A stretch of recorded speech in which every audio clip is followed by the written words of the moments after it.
गोथां गोथार आरो गोदै जिसु ख्रिस्टनि मुङै साफ्रोम नायगिरि नोंथांमोनखौ खुलुमहरदों आरो लोगोसेयैनो आंनि बे नैबे लाभ स्ट'री चेनेलाव बयखौबो बरायना लादों। दिनै जोङो बे भिडिअनि गेजेरजों सावरायगोन दि बेनो जाहैबाय गथ'फोरनि सायाव बिमा बिफानि बिबान।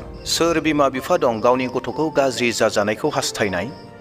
बे सोंलुखौ जेब्ला जों खालामगोन, रावबो बिमा बिफाया गावनि गथ'खौ गाज्रि जानायखौ हास्थाया, गाज्रि फारसे ओंखारलांनायखौ हास्थाया। बयबो बिमा बिफाफोरा गावनि गथ'नि मोजांखौ हास्थायो, मोजां जानायखौ हास्थायो, मोनसे मोजां जिउ जानायखौ नायगिरो। नाथाय अनजाग्रा प्रियफोर, नोंथाङा सासे बिफा जानानै, नोंथाङा सासे बिमा जानानै गथ'नि सायाव जा बिबानफोर दङ बै बिबानफोरखौ मावनो रोंदोंना रोङाखै? गुबै खोथाया बेयावसो जागोन। मानोना फांसे दंफांखौ मोजां देरहोनानै बे दंफांनिफ्राय फिथाइखौ जानो हास्थायदोंब्ला बै दंफांखौ गोरलैनिफ्रायनो जोथोन लानो नांगोन। जिबायदि हासार होनांगौ बै हासारखौ होनो नांगोन, दैखौ जेरै होनांगौ बेखौ होनांगोन, सानखौ जेरै फोनांनो नांगौ बै सानखौ फोनांनो नांगोन आरो बोथोरनिफ्राय जोथोन लानो नांगोन। गासै जोथोनखौ जेब्ला लागोन अब्लासो बै दंफाङा बोथोराव फिथाइ थायहैगोन। थिग बेबायदिनो जोंनि जि गथ'फोर दङ, बे गथ'फोरा इसोरनि होनाय मोनसे बान्था, इसोरनि होनाय मोनसे फिथाइ, आरो बे फिथाइनिफ्राय सानसे फिथाइया थायहैफिनगोन। दा बेयावहाय बिसोरखौ मोजां खालामनाया जोंनि बिबान, साफ्रोमबो बिमा बिफानि बिबान। नाथाय गथ'खौ जोथोन लानायाव जोंहा मा मा बिबानफोर दङ, माबायदि नोजोर लानांगौ, हयथ' गोबां समाव जोङो रोङा, जायनि जाहोनाव जोंनि गथ'फोरा जाबायदि जाहैनांगौ बेबायदि जाहैजोबाबो जानो हागौ। दा बेयावहाय अनजाग्रा प्रियफोर, दिनैनि बे भिडिअनि गेजेरजों गासै 10टा पइन्ट नायगोन जोङो। बे 10टा पइन्टआ जोंखौ गोबां मदद खालामगोन, गाव गावनि बिबानखौ गोसोखांहोगोन। गासै 10टा पइन्ट बुंगोन। बे 10टा पइन्टनि गेजेराव थाम पइन्टआ गोबां गोनांथिसिनथार, आरो बे गोनांसिनथार पइन्टखौ आङो भिडिअनि जोबनाय फारसे बुंहैगोन। बेयावहाय बेफोर गासै बाथ्राखौ मोनथिनो थाखाय भिडिअखौ आंजों लोगोसे जोबजासिम नायफादो। बिमा बिफानि गिबि मावनांगौ बिबान बेनो जाहैबाय मोजां आखल आखु फोरोंनाय। आत्सा संस्कार देना, इनस्टाइलिं गुड भेलुस। अनजाग्रा प्रियफोर, बे बाथ्राखौ बुजिनो जेबो गोब्राब गैलिया। बे बाथ्राखौ जोङो सहजैनो बुजियो, हयथ' जों गोबां समाव बावनानैसो थायो। जोंनि गथ'फोरनो मोजां आखल आखु फोरोंनाय, जेरै बिमा बिफानि रायज्लायनाय, जेरै बिमा बिफानि थाबायनाय, जेरै बिमा बिफानि बुंनाय, बेफोर गासैनि गेजेरजों जोंनि गथ'फोरा सोलोङो। जोंनि जुदि बिमा बिफाफोरा जुदि गाज्रि राव रायोब्ला बेखौ गथ'आ सोलोंगोन। जोंनि बिमा बिफाया जुदि नंखाय मिसुलिया बुङोब्ला बेखौ गथ'फोरा सोलोंगोन। दा बेनिखायनो बिमा बिफाफोरा गावनि गथ'नो आखल आखुखौ फोरोंनांगोन। गुबुनखौ सनमान होनो, गिदिर गोलावखौ सनमान होनो, गिदिर गोलावनि बाथ्रा लानो, दैदेनगिरिफोरनि बाथ्रा लानो, पास्टरनि बाथ्रा लानो, पास्टरखौ सनमान होनो। जिखौ सोलोङोब्ला, जिखौ फोरोङोब्ला जोङो गावनि गथ'फोरखौ मोजां आखल आखु दानायाव सहाय जागोन। जोंनि गथ'फोरा मोजां आखल आखुखौ लागोन। बेबायदिखौ जोंनि ख्रिस्टियान बिमा बिफाफोरा गावनि गथ'नो फोरोंनांगौ। बे बिषयाव बोसोना बुंदों, बोसोन बिजाब 22/6 सिरि, माब्रै थांनानै थानांगौ बेखौ गथ'नो फोरोंदो, अब्लानो गावनि थांनानै थानाय समाव गोसोखांफ्लायगोन। प्रेज द लर्ड। अनजाग्रा प्रियफोर, इसोरनि बोसोनाबो बेखौनो जोंखौ थुलुंगा होदों, गथ'फोरखौ फोरों होननानै। जों जुदि मोजां आखल जोंनि गथ'नो फोरोंनो रोङोब्ला, हमनानै ला, एग्जाम्पल हिसाबै बुंनो नागिरबाय, गथ'खौ जुदि फुंनि 4 बाजियाव सिखार होनानै फरायनायनि हुदाखौ खालामोब्ला, बे आखलखौ होयोब्ला, बे गथ'आ थैजासिम बावनाय नङा। आंनि आइया आंखौ 4 बाजियाव फोजायोमोन आरो आंखौ फरायनो थाखाय थोनोमोन होननानै बे बाथ्राखौ बुंबाय थागोन। आरो बे जिथु आखल जागोन, बेनि जिथु हुदा जागोन, बे हुदाया बेनि जिउ जोबजासिम थागोन। दा बेवहाय बेबायदि मोजां आखल आखुफोरखौ फोरोंदो, थांना थानो थाखाय फोरोंदो।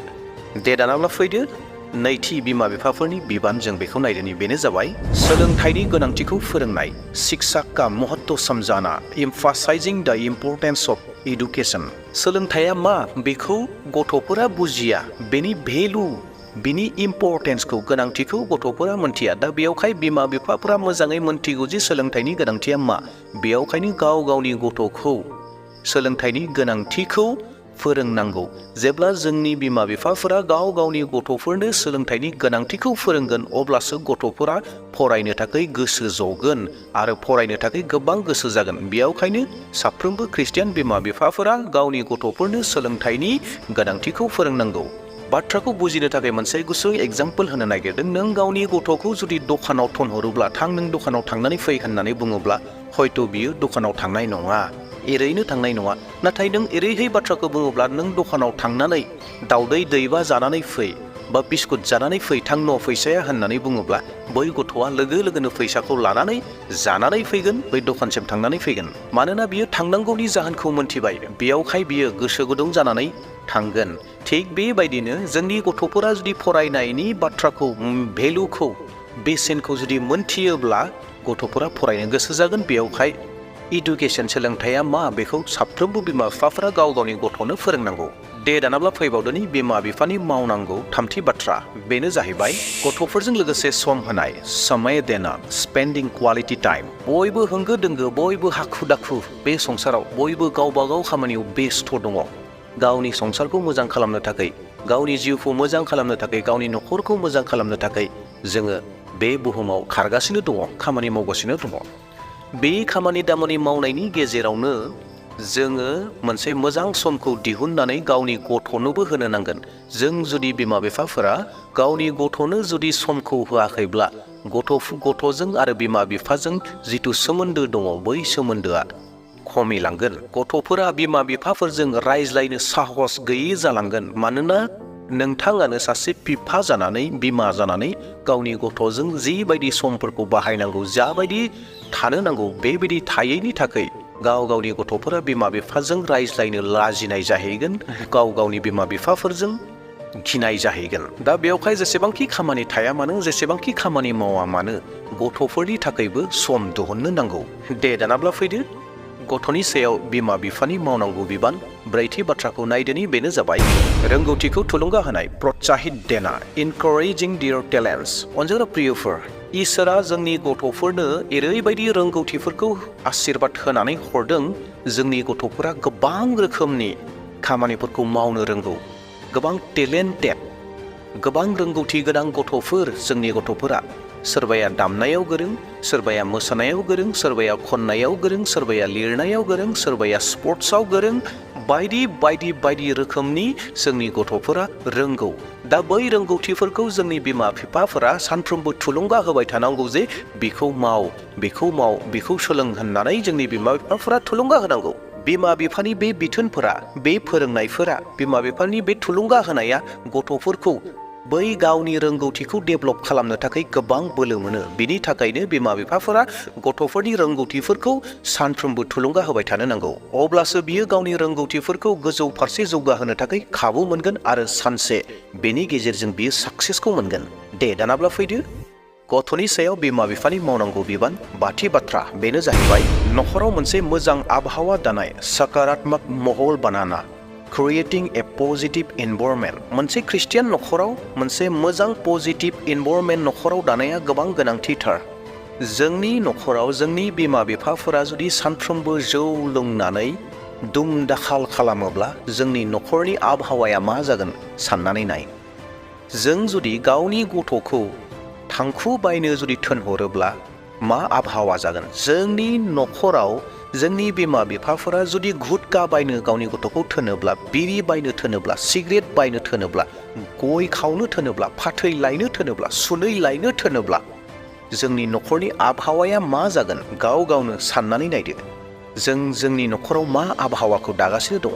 फैबाय थानाय जिथु जेनेरेसन दङ, जि उन्दै उन्दै गथ'फोर दङ, बे उन्दै उन्दै गथ'फोराबो बेखौनो सोलोंगोन। 90% केसाव बिगियानगिरिफोरा बेखौ फोरमान खालामदों दि जोंनि बिमा बिफाफोरा थांखु जायोब्ला गथ'फोराबो थांखु जानायनि 90% सम्भावना थायो, जौ लोंनायनि सम्भावना थायो, गासै आखल आखुखौ लानायनि 90% सम्भावनाया थायो। अनजाग्रा प्रियफोर, बेनिखायनो जोंनि न'खरनि जिथु आबहावा, बे आबहावाखौ ख्रिस्टियान आखल आखुनि आबहावाखौ जोङो दानानै लानो नांगौ। दे दानाब्ला फैदो गथ'नि सायाव बिमा बिफानि मावनांगौ द'थि बाथ्रा, बेनो जाहैबाय खोनासंनाय आरो बुजिनाय। सुनना और समझना, लिसनिं एन्ड आन्डारस्टेन्डिं। बे खामानिया बिमा बिफानि गोबां गोनांथिथार मावनांगौ खामानि। बे जाहैबाय गथ'फोरनि बाथ्राखौ खोनासंनाय आरो गथ'फोरनि इच्छाखौ बुजिनो रोंनाय जानो नांगौ। गथ'फोरा माखौ हास्थायदों, गथ'फोरा मा खालामनो नागिरदों, बबे लामाजों थांनो नागिरदों एबा नोंनियाव माखौ फोरमायदों बेफोरखौ बुजिनो नाजानो नांगोन आरो गथ'फोरनिफ्राय खोनासंनो नांगोन। गोबां बिमा बिफाफोर दङ जायफोरा गथ'फोरनि बाथ्राखौ खोनासङा आरो गथ'आ मा मावनो नागिरदों, गथ'आ माखौ खालामनो हास्थायदों बेखौ बुजिनो नाजाया। नाथाय सासे मोजां बिमा बिफाया गावनि गथ'नि बाथ्राखौ खोनासंगोन आरो गावनि गथ'नि हास्थायनायफोरखौ बुजिनो नाजागोन एबा गथ'आ माखौ खालामनो हास्थायदों बेखौ बुजिनो सेस्था खालामगोन। गथ'नि जौगालांनायखौ हास्थायोब्ला बिमा बिफाफोरा गथ'नि बाथ्राखौ खोनासंनांगोन आरो गथ'खौ बुजिनो नाजाथारनांगोन। दानाब्ला फैदो गथ'नि सायाव बिमा बिफानि मावनांगौ स्निथि बाथ्रा, बेनो जाहैबाय गोग्गो देहानि फारसे फोरोंनाय। स्वास्थ जीवनशिली सिखाना, टिचिं ए हेल्दी लाइफस्टाइल। बे बिसयाव जोंनि बिमा बिफाफोरा मोजाङै जोथोन लानांगोन, नोजोर होनांगोन। मानोना बुंनाय दङ हेल्थ इज वेल होननानै, देहायानो जोंनि धोन होननानै बुंनाय दं। दा बेयावहाय जोंनि गथ'फोरखौ गोग्गो देहा लाखिनो थाखाय फोरोंनांगोन। जेरै फुंनि समाव एक्सारसाइज खालामनाय, मोजां गोग्गो हेल्दी जानाय लोंनायखौ खालामनाय, बेफोरबायदिखौ जोंनि बिमा बिफाफोरा गावनि गथ'फोरनो फोरोंनांगौ। जोंनि गथ'फोरा जुदि जौ लोंनानै फैयोब्ला बिसोरनि देहाया मा जागोन, मोदोमा मा जागोन, शरीरा मा जागोन। दा बेयावहाय जोंनि गथ'फोरा जेन गोग्गो जानाय लोंनायखौ खालामगोन, जोंनि गथ'फोरा जे एक्सारसाइज खालामगोन आरो गोनांथि बायदि साखोन सिखोन थागोन, बेफोर गासैखौबो जोंनि गथ'फोरनो बिमा बिफाफोरा फोरोंनांगौ। आरो बेफोर गासै खामानिखौ मावहोनाया, फोरोंनाया बिमा बिफानि बिबान। जेन जोंनि गथ'फोरा हेल्दी जाबोयो, हेल्दी थायो, बेखौ फोरोंनाया साफ्रोमबो बिमा बिफानि बिबान। दे दानाब्ला फैबावदो मस्ट इम्परटेन्ट, गोनांसिनथार बे जि 7टा पइन्टखौ बुंबाय आङो, बेनिख्रुइ बयनिख्रुइबो साबसिन गोनांसिनथार पइन्टखौ बुंनो थांगासिनो दङ। बे 9थि गोनांसिनथार पइन्टआनो जाहैबाय जे जोङो ख्रिस्टियान, जिसु ख्रिस्ट'खौ मोनथिनाय, सैथो इसोरखौ मोनथिनाय जोंनि गथ'फोरनो जोङो सैथो इसोरखौ सिनायथि होनांगोन। बुहुमनि जेसेबांखि गिदिर गिदिर लेखा थाया मानो, जेसेबांखि फरायना थाङा मानो, BA MA ग्रेजुवेट खालामा मानो, जेसेबांखि कर्सफोर लाया मानो, डक्टर इन्जिनियार जाया मानो, जि लेखाफोरखौ सोलोंगोन बेयाव आत्मिक जिउनि बाथ्राखौ मोननो हानाय नङा। दा बेयावहाय जोङो गावनि गथ'फोरखौ इसोरनि खाथियाव लाबोनांगोन, इसोरखौ फोथायहोनो फोरोंनांगोन आरो इसोरनिसिम अरायबो लानानै फैनांगौ। गावनि गथ'खौ सासे धोरोम सिबिसुला, इसोर सिबिसुला एबा सिबिसुलि गावनि गथ'फोरखौ बानायनांगौ। दानाब्ला गुथि बाथ्रा बिमा बिफा गावनि गथ'नि सायाव मावनांगौ, बे जाहैबाय गावनि गथ'खौ सानफ्रोमबो बाइबेल फरायनो थाखाय थुलुंगा होनो नांगौ, इसोरनि बोसोनखौ फरायनो थाखाय थुलुंगा होनो नांगौ। इसोरनि बोसोनखौ फरायब्लासो सासे गथ'आ जिउमायाव जौगालांबावगोन, इसोरनि बाथ्राखौ मोनथिगोन, इसोरनि कमान्डमेन्टखौ मोनथिगोन, इसोरा मा बोसोन होनानै दोनदों बेफोर गासै बाथ्राफोरखौ मोनथिगोन आरो जिउआव बोलो मोनगोन, गोदान गोदान बोलो मोनगोन, गोदान गोदान गियानखौ मोनगोन। दा बेयावहाय साफ्रोमबो ख्रिस्टियान बिमा बिफाफोरा गावनि गथ'फोरखौ बाइबेल फरायनो थाखाय सानफ्रोमबो थुलुंगा होनो नांगौ। जोबथा 10थि बाथ्रा, गथ'नि सायाव बिमा बिफानि मावनांगौ बिबाना जाहैबाय गावनि गथ'खौ आर'ज खालामनो फोरोंनांगौ।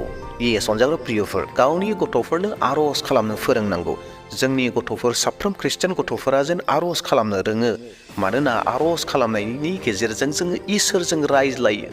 जोंनि दुखु दाहा, जोंनि समयसा, जोंनि रंजानाय, सुख सान्ति गासैखौबो जोङो इसोरनो मोनथिहोयो। मानोना आर'ज खालामनाया जाहैबाय इसोरजों रायज्लायनायनि मोनसे राहा, मोनसे लामा। जेब्ला जों आर'ज खालामो, जोंनि आत्मिक जिउआ जौगालाङो आरो जोङो सुथुरफोरजों दावहा नांनो थाखाय जोङो बोलो मोनो। दा बेयावहाय जोंनि गथ'फोरनो बिमा बिफाफोरा आर'ज खालामनो फोरोंनांगौ, थुलुंगा होनो नांगौ आरो सानफ्रोमबो मोनफ्रोमबो फारिलाइफोराव गिर्जायाव लानानै थांनो नांगौ। बे जाहैबाय बिमा बिफाफोरनि मावनांगौ बिबानथार। अनजाग्रा प्रियफोर, बेफोरनोमोन गासै 10टा पइन्टफोर, जेरावहाय जोंनि गथ'फोरनि सायाव बिमा बिफाफोरहा जेरै बिबान थानो नांगौ, मावनांगौ दङ। बेफोरखौ मावोब्ला जोंनि गथ'फोरा गोबांनिख्रुइ गोबां, मोजांनिख्रुइ मोजां डेभेलप जालांगोन, जौगालांगोन। डेभेलप प्रियफोर, बेफोर गासै बाथ्राफोरखौ नोंथाङा मोजां मोनदोंब्ला मोनसे लाइक होदो आरो लोगोसे नोंथाङा आंनि चेनेलाव गोदान फैदोंब्ला चेनेलखौ साबस्क्राइब खालामना लादो आरो लोगोसेयैनो नोंथांमोना सानोब्ला बेफोर बाथ्राफोरखौ गुबुन बिमा बिफाफोराबो मोनथिनांगौ होननानै अब्लाना भिडिअखौ शेयार खालामनानै होनो हागौ। दिनैनि थाखाय बेसेयावनो दोनथ'बाय। बाय बाय।